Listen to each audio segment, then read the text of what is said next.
Guys, അപ്പോൾ നമുക്കിന്നൊരു ചെമ്മീൻ roast ഉണ്ടാക്കിയാലോ. അപ്പോൾ അതിനുവേണ്ടി നമുക്ക് തക്കാളി വേണം, സവോള, പച്ചമുളക്, വെളുത്തുള്ളി, വേപ്പില ഇതെല്ലാം നമുക്ക് ഫസ്റ്റ് റെഡിയാക്കി വെക്കണം കേട്ടോ.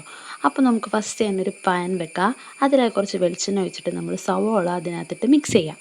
സവോള നന്നായിട്ട് വഴറ്റി വരുമ്പോഴേക്കും അതിനകത്തോട്ട് നമ്മൾ ബാക്കി വെച്ച പച്ചമുളക്, വേപ്പില, വെളുത്തുള്ളി ഇതെല്ലാം കൂടി ഇട്ട് അതും കൂടി നല്ലോണം മിക്സ് ചെയ്യാം. മിക്സ് ചെയ്ത് നല്ല പോലെ പാകത്തിനായി വരുമ്പോൾ നമുക്ക് ആവശ്യത്തിന് വേണ്ടിയിട്ട് മുളക് പൊടി, മഞ്ഞൾപ്പൊടി നിങ്ങളുടെ എരിവിനും പാകത്തിനനുസരിച്ചിട്ടോ അതും കൂടി ചേർത്ത് നല്ല പോലെ വഴറ്റിയെടുക്കാം. നല്ലപോലെ വഴറ്റി വരുമ്പോഴേക്കും അതിനകത്തോട്ട് കുറച്ച് ഉപ്പും കൂടി ഇട്ട് നമ്മൾ മാറ്റി വെച്ചിരിക്കുന്ന തക്കാളിയും കൂടി അതിനകത്തോട്ട് ചേർക്കാം. തക്കാളി നമ്മുടെ പുളിക്കനുസരിച്ച് വേണം കേട്ടോ ചേർക്കാനായിട്ട്. ഞാനിവിടെ 2 തക്കാളിയാണ് എടുത്തിട്ടുള്ളത്.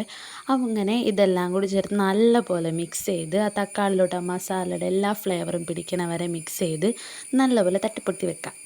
നമ്മൾ എന്നിട്ട് അതൊന്ന് മിക്സ് ആവാൻ വേണ്ടി ഒന്ന് അടച്ച് വെക്കുക. അടച്ച് വെച്ച് അത് വെന്ത് കഴിയുമ്പോൾ തക്കാളിയൊക്കെ നല്ല ഉടഞ്ഞ് നല്ല സ്മെല്ലായിരിക്കും കേട്ടോ വരുന്നത്. അതിനകത്തോട്ട് നമ്മൾ വേവിച്ച് വെച്ച കുഞ്ഞു കുഞ്ഞു ചെമ്മീനെടുത്ത് അതിനകത്തോട്ട് ഇടുക. ചെമ്മീൻ നല്ലപോലെ വഴറ്റുക. നല്ലപോലെ ആ മസാല, ആ തക്കാളിയുടെ പുളിയും എല്ലാം അതിനകത്ത് പിടിക്കണം. നല്ലപോലെ വഴറ്റി എടുക്കുക. അത് നല്ലപോലെ വഴറ്റി കഴിയുമ്പോൾ ഈ ഒരു പരുവത്തിൽ നമുക്കങ്ങോട്ട് കിട്ടും.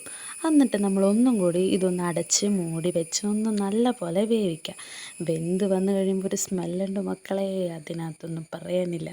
കുറച്ച് കറിവേപ്പിലയും കൂടി ഇട്ട് നമ്മളത് മൂടി വെക്കുക. ഒരു 5 മിനിറ്റ് കഴിഞ്ഞ് വീണ്ടും തുറന്ന് നോക്കുമ്പോണ്ടല്ലോ ആ കറിവേപ്പിലയുടെ സ്മെല്ലും എല്ലാം കൂടി നമുക്ക് വയറിന് അപ്പത്തിന് നമുക്ക് വിശക്കാൻ തുടങ്ങും. ആ കുറച്ച് ചോറും കുറച്ച് ചെമ്മീൻ റോസ്റ്റും ആ ചൂട് ചോറിൽ മിക്സ് ചെയ്ത് കഴിക്കുന്നതിന് സുഖമുണ്ടല്ലോ, അടിപൊളി.